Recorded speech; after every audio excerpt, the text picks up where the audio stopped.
Here's a mock draft. It's not predictive. It's based on my big board.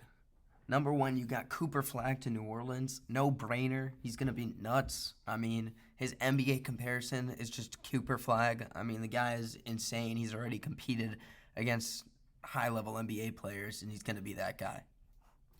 Number 2, it goes already against the traditional grain, but I'm going Yaxel Lendeborg to the San Antonio Spurs. I mean, him with Wembanyama is just the amount of size you would have. Lendeborg at UAB looks like he's a NBA superstar playing with and against a bunch of respectfully bums. Lendeborg is incredible. I hope he can develop a shot, but he's so good. For the Chicago Bulls, there's not much I like on the team other than Josh Giddey. I think you've got a bunch of players like Vucevic is getting to the latter stages of his career. He's good, but you just got to go one piece at a time. And I think the first piece is for sure VJ Edgecombe. You could also go Dylan Harper here, but I'm not sure. I just really like Edgecombe. The athleticism here, the three-point shooting. He's got every single tool. He's going to be a star in the league, and it's not a bad pick. It's a phenomenal one, actually.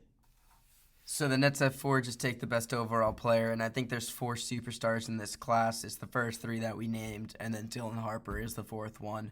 He's incredible. He's going to be so good. He drops to 4 just because of the immense talent that 3 have ahead of him, but don't let that affect the idea of the talent that Dylan Harper has. He's awesome, and he's going to be really good in the NBA as well. There's 4 great players here. Jase Richardson is my pick for the Jazz because he's so surefire to me. He's got 3-point shooting in his bag. He's athletic as hell. You look at the Jazz. I actually really like Sheboy on the bench, but from guys who actually play, and Taylor Hendricks as well, but from guys who actually play, I'm not so high on Keontae George, Isaiah Collier, Lauri Markkanen. I'm not sure if those guys are going to lead the Jazz moving forward. So you've got Walker Kessler. You maybe have Philip Kowski. With those guys, I think Jase Richardson is so surefire. He's a guard that you can trust. So for the Wizards, I go Noa Essengue. To talk on the team, they've got a bunch of veterans that have kind of come and gone this season. Jonas Valanciunas, they've had Marcus Smart, Chris Middleton now, missing one, Malcolm Brogdon. And so they have a team that, in my opinion, has talent that could actually probably push for the playoffs, but they're just kind of contaminated by young youth players that can't really play basketball. And Noa Essengue to me is so high potential that you can afford to take a pick on him, and he can be an absolute baller. He could totally be your franchise if it plays right. Every team can use a huge big wing that can shoot threes, and that's Rasheer Fleming to me. He can be really good on this Hornets team that need a lot of help. They need winners, and I think Fleming can be that guy. Think about if you just put Kawhi Leonard on the Hornets, what it would do. I think that's your idea of the projection of what you want Fleming to eventually be, his version of his gameplay. But to give a picture of it, think kind of like Kawhi or, again, hope he can be that kind of guy. So that's kind of tier 1 of players. The next tier starts with pick 8, and I go Adou Thiero to kick off this next group of guys that have a lot of potential. I hate the word potential. Thiero is going to be an Oklahoma City Thunder with pick 8 in this mock draft, and he kind of reminds me a little bit of Shai Gilgeous-Alexander in college, so I think that you hope he kind of has that evolution in his own way. He can't really shoot, but he does so much for that Arkansas team, and he really took a step from last year to this year. Still playing for Calipari, but playing in a new system with Arkansas. So then you got the Raptors at 9, and to me, Asa Newell is just a better version of what people, I think, want Ace Bailey to be. And I think Asa Newell, pick 9 with the Raptors. He's got playmaking abilities, which the Raptors kind of need. I think he could play next to Scotty Barnes really well. And I think this is the type of player that could actually work well in their system. And he's been so productive on his Georgia team that haven't really been all that good. They've been all right. But the question is, can he be good enough defensively? And again, that's a question mark, a big question mark. But his offensive game is a catalyst. So at 10, you got Houston, and I go Ryan Kalkbrenner, which is again against the grain of the majority consensus or whatever. But the guy's been playing for 5 years at Creighton, and he's been so good. He's been so productive offensively. He's been their whole offense without even getting the ball a lot of the time. He's just so good off the ball. And defensively, he's been a huge asset as well. I mean, this guy has carried Creighton the last, 4 years. But Houston as well is a team that I wish I had it pulled up, but their lineup should be Reed Shepherd. Who else? It should be Terry Eason, Amen Thompson, Sengun, and then the fifth starter, either Van Vliet this year or maybe Jabari Smith if you move off Van Vliet next year. I mean, there's a couple options you can go, and Folly Dante also really good off the bench, but or he doesn't even play, but in the G League he's been really good. In college he was good too. But Kalkbrenner is an absolute winner, and the Rockets need more of them, so you go him here. The Blazers are in an interesting spot. I go Khaman Maluach at 11, but that's because Toumani Camara, I'm a big believer in. Denny Avdija, really like him as a guy on a winning team. Donovan Clingan as well is only going to step into himself as the years progress. The rest of the roster, especially the guards, meh. One thing for sure is that Maluach could be a huge win of a player next to Donovan Clingan. You hope Clingan maybe gets a jump shot, because I don't know if you can play two centers that can't space the floor. But if you can, Maluach and Clingan is a twin towers that would be lethal in the NBA. So with the Mavericks in the next pick, what is this, pick 12? They go Carter Bryant. And the reason they go Carter Bryant is because he's really good on defense. He's also instrumental on offense to a winning team in the NBA in the sense that he can space the floor, and he's also big. He's 6'8". There's so much to like about Carter Bryant. The problem, I suppose, is that he just doesn't play a lot for Arizona. I think the Mavericks can really use that to their success, building around Anthony Davis. You've got centers that I love, and Carter Bryant as a role piece to that can be a superstar in whatever role they need him to play. So the Hawks at 13 go Johni Broome, and reason for it, you've got Trae Young, you've got Dyson Daniels. What a trade last season it was for him. You've got Jalen Johnson as well. You've got Double O up top. And then also LeVert off the bench. He's been awesome. Larry Nance, even though he got injured. I really love Larry Nance.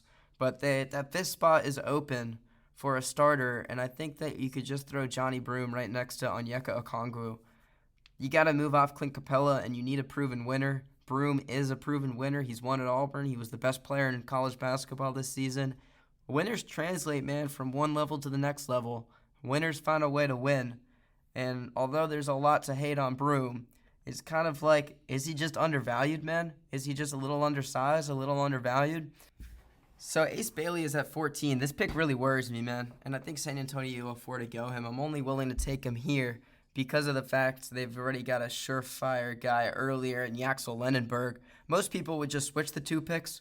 But for me, Ace Bailey is just I don't know. It's just he hasn't done enough in college at Rutgers. You'd think with him and Dylan Harper, who's been really good, you think Ace Bailey would do more, but he's been inconsistent. He struggled with his shot. There's too many question marks for me to take a pick in the top 10 with him. And there's too much that could go wrong here. Ace Bailey slides to 14, and he could slide further. It's against the consensus, but I'm not loving the consensus putting him top 3. So we move to 15, and another guy who slides way up is Alex Condon.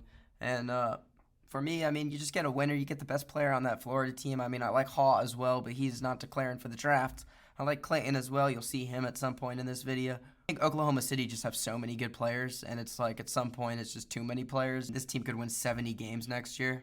You've already got Hartenstein, you've already got Chet, but you've already got good players in every other position. And Condon, he's so good. I mean, he's the center that won the national championships, and it's so unfair that Oklahoma City get him. But it's not, because they're just smart with their GMing. So then 16 comes along, and you've got Collin Murray-Boyles. And he's going to the Magic. I mean, they've got Franz Wagner, they've got Paolo Banchero. You've got two great wings that you can just pile a bunch of defensive players alongside of, which I love Anthony Black. I think Goga Bitadze is possibly a center of the future. Jonathan Isaac's cool. Jalen Suggs is cool. They've got a bunch of good guys. As I'm saying, Collin Murray-Boyles is 16. It sounds unfair. It sounds unjust. I mean, how do I not take him over Ace Bailey, man? I love him. But he's obviously got to work a little bit on the shooting. And that's the struggle he's going to have in the NBA, but he's so good. He's the only positive from this year from that Gamecock roster, and he's such a huge positive. He's the only reason they won as many games as they did. And they didn't win that many games, but he just catapults that roster into not being a 4-win team. And it's going to translate to the NBA.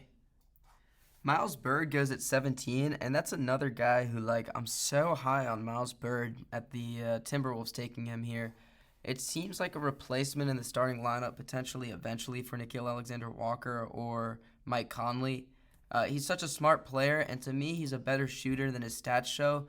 83% free throw shooter. And remember when Lamont Butler transferred from San Diego State to Kentucky? We just saw his three-point shooting drastically improve and his improvement on offense improve as a whole. I actually think the similar thing can kind of happen with Miles Byrd, and that's what you kind of hope for, because what you get from Byrd is phenomenal defense already. He's the best defender in his conference, in the Mountain West, and he's such a smart player on the basketball court where, I think it's going to translate to the NBA, man, and that's why the Timberwolves take him here. The Wizards show up again. They take Nate Bittle this time. They took Noa Essengue last time and Bittle this time. The things with Bittle is he only played 5 games his junior year. Also, early on in his college career, there was a lot of centers in front of him in the rotation. I know Khalil Ware was in the roster at one point, also in Folly Dante. He comes up again in this video. But Bittle is very smart. He's probably one of the highest IQ players in this class. He's also an 81% free throw shooter, so can he develop the outside shot? I think he actually can, and if he can, he becomes an extremely impactful player in the NBA. The guy's so smart. He plays really good defense, probably the best defender on Oregon. And can he translate? I mean, he's 7 foot tall, and to me, that's everything to like as a riser in this class. I'm not a huge believer in Alex Sarr, and I think Bittle will actually help win more games. I think he can be a catalyst for more success in the NBA, and we'll see. But, yeah. And I do want to add that I think it's way better than picking someone like Jeremiah Fears or Tre Johnson, where it's just kind of high potential and it probably won't pan out. Go with guys who you think will pan out for sure. That's the NBA draft, man. So Isaac Nogues is my 19th pick to the Brooklyn Nets. They just went Dylan Harper, so they fixed their offense earlier in the draft. I mean, he's going to have the ball 40% of the game for the Nets. So you already figured out your offense, and then you want to figure out your defense. You go with the guy who set the G League steals record. He's one of the most intriguing prospects to me because he doesn't look like a typical pick in the NBA. And I mean, he's not many G League players have actually panned out. But I think Nogues is actually a different player that can pan out. We haven't seen anywhere close to enough of his offensive game to warrant a selection higher, but his defense is just nuts. I mean, this is one of the best G League defenders already, and he's already so young. So to me, that's a first-round pick. Does it warrant 19th? Maybe. Possibly. In this, yeah. So Nique Clifford goes to Miami here at 20. And Nique Clifford, to me, I mean, this is another guy that could just keep rising. Miami need a lot of help right now. They're just hanging on by a thread, which is fine. You just hang along by a thread for a little bit, and then once you get more power players, you can punch back into a higher seed in the East. But Nique Clifford, he's a good shooter. He's been there for 5 years, so there's some issues. Is he too old? Something like that. But Miami likes taking players like that anyway. I mean, this guy, he played at Colorado with KJ Simpson and Tristan da Silva, I believe, in 2023 it was. But I remember thinking, I think he's a better player than them back then. And if that's the case, well, maybe he'll be a better player in the NBA as well. And love his offense, love his defense, love his overall game on the basketball court. He's a winner. He's been helping Colorado State win, transferred over, made that rivalry switch. And in 5 years, he did great things. He got better every single season. He got more of a role every season. And that could continue on the Miami Heat next season. So then at 21, you got the Jazz, and they go Noah Penda. He's my second best international prospect on the board, only behind Essengue, who I just love. But here, I think you get a shooter, you get a big wing, and I think the Jazz could really use that. Any team, again, could really use that. But the Jazz already went Jase Richardson, who, again, I think is surefire. And I think you pair that with another wing who can shoot, and you start building a team that can really compete in the West. And you can start winning even more games. I really like this pick. Then now here at 22, the Atlanta Hawks go Drake Powell. And for being such a mess of a UNC roster, they actually did well to get out of the first 4 for, again, such a mess they had. But Drake Powell was a highlight of this team. Like, he doesn't do much, just kind of sit in the corner and shoot, but he shoots the ball well. Can he? I mean, he's a freshman, right? So can he keep growing into himself as a player? Again, there wasn't much to like about this UNC team, but you hope that Drake Powell just can grow in his role offensively, I suppose. I like this pick. It's a good pick. The Hawks could use it. I think he's probably better than Reese. So why not let it fly, man? Then with this next pick, it's 23. The Pacers go Thomas Sorber. And for him, it's because you went from an 8 or 9 win team to about an 18 win team, something like that, Georgetown, this year. And, I mean, he was one of the only things to like on that team. He was awesome for them. He was just immense to their defense, immense to their team. He was an anchor for their roster as a freshman. And the Pacers go him at 23, and I think they're very happy with this pick. It's another person who's going to rise. He's probably going to end up being a lottery pick, but I'm not ready to do that yet just because I feel like I want to see more, but maybe I should just put him higher. I'm not sure. The thing is he can't shoot, and he's only 6'10", but there's a lot to like. With this OKC pick, I go Danny Wolf. I'm at a loss kind of what to do with this pick. And that's why Danny Wolf, just go with the big 7-footer that's smart, went to Yale. He can be a good defensive anchor in the NBA because was really good defensively at Yale, and he was really good defensively at Michigan. The question is he going to be an offensive liability in the NBA? And I think he probably will be, but who the hell knows, right? But if you're the OKC Thunder, I was thinking about Alex Caravan, JT Toppin, but with them returning back to college, Danny Wolf seems like a decent option, I suppose. I think someone like Nique Clifford would actually be perfect for someone like the Magic, but Murray-Boyles was just too good to pass up on. So now they have to actually go for a guard, and that guard they go for is Walter Clayton, who, again, he won the national championship with Florida. The thing is I don't know if he's going to hold up as a defensive player in the NBA, and I think that really holds him back. I mean, he's only 6'2", he's undersized. He's an incredible free throw shooter. There's a lot to like. Low turnover percentage, high assist percentage. For someone like the Magic, though, I think there's a lot of upside as a guard. And they need one really solid guard, and they haven't really found that yet. Probably needs to be a defensive option, but here's an offensive one for you. So the Nets have back-to-back picks here, and the first one they go is Kon Knueppel, and people really like him to go higher in the draft. I've seen lottery picks for him, I think, but I think with Brooklyn here, it's a good, safe pick. You went 2 picks before. You went for your defensive guy, you went for your superstar guy, and this is just a shooter here to pair alongside both. It's a good pick for the Nets. I just don't know how much Cooper Flagg is really carrying and bolstering that roster and how much everyone else plays off of him. It's why I can't be so high on someone like Zion James either. So with Kon Knueppel, how much of it is it him versus how much is it Cooper Flagg? I think, as a shooter, he's really good, but you've already got elite spacing on Duke. So what happens when you're on a team with worse spacing like the Brooklyn Nets? Can it carry into the NBA? I don't know, and that's why he can only be low first round. Someone I really like again, and again, you've got a really nice mix with the Nets. You've got your shooter now, you've got your defensive player, you've got your superstar player. You already got good centers on the roster. I really like Clowney, even though he got injured, and I really like Claxton as well. But Dylan Cardwell, for me, is someone who, in the first round, I really like. I mean, he was great with Auburn. Auburn has so many good players on that team. I mean, they have that short point guard as well. What's his name? Feisty little guy. But Dylan Cardwell at 27 is awesome.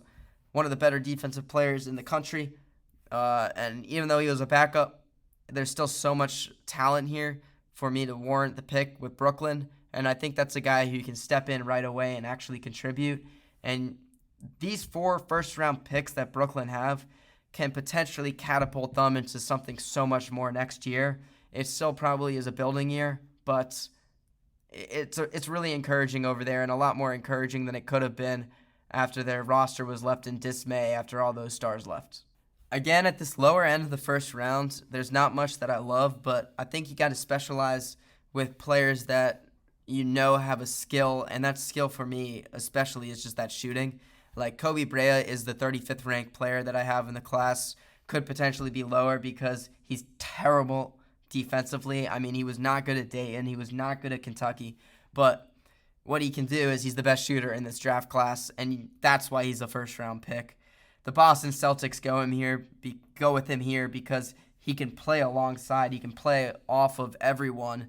If you have enough defensive players, which the Celtics do, Koby Brea then becomes an instrument on offense, and that's why they go him at 28. It's a pick with a little bit of risk to it, but at the low first rounds, you can afford to take a little bit of risk that way, understanding that defensively he is the worst player out of the 60 players that will probably be picked. For now. Again, for now. Defensively the worst player. For now. Derik Queen, I don't love. Some people have him as a lottery pick. Some people have him like top 10, top 5, or something like that. I've got him low end of the first round. He's a liability on defense. He's a power forward that can't shoot the three. There's so many question marks, and yeah, there's some stuff to like on him. But, and again, Phoenix need a center, so I think you go with him here. But I'm just going to, I got to list off the negatives because of the fact I have him so low. I mean, his playmaking is cool, but there's so many issues here. He can be exploited in terms of his height. He's not necessarily all that fast. You need spacing in the NBA, and Derik Queen does not give you that spacing. So I don't understand how it's really going to work, but I don't know. And so to round out the first round and for the last pick, the Los Angeles Clippers go Julian Reese, which is another Maryland player back-to-back. And what you like about Julian Reese is he was actually, to me, the best player on Maryland as a forward. He was their best defensive player by far. I mean, he's a great asset on defense and very impactful on offense. Derik Queen, had most of the was involved in most of the action for them, but Reese played alongside him really well. There's question marks over if Reese really took a step. That was the question mark from sophomore to junior year, but I think he really did take a leap, especially even if you just look at the free throw shooting, it drastically improved going into his senior year. Now, the question for him, again, is he doesn't even take threes at all. As a forward who's 6'9", if you can't take threes, can you be good in the NBA? Who knows? But what you like is the player. What you don't like is the fact he doesn't shoot. It's the same thing with Derik Queen, kind of, except I think there might even be more strengths in Reese's case to work with, and that's for me why it makes sense for him to go in the first round.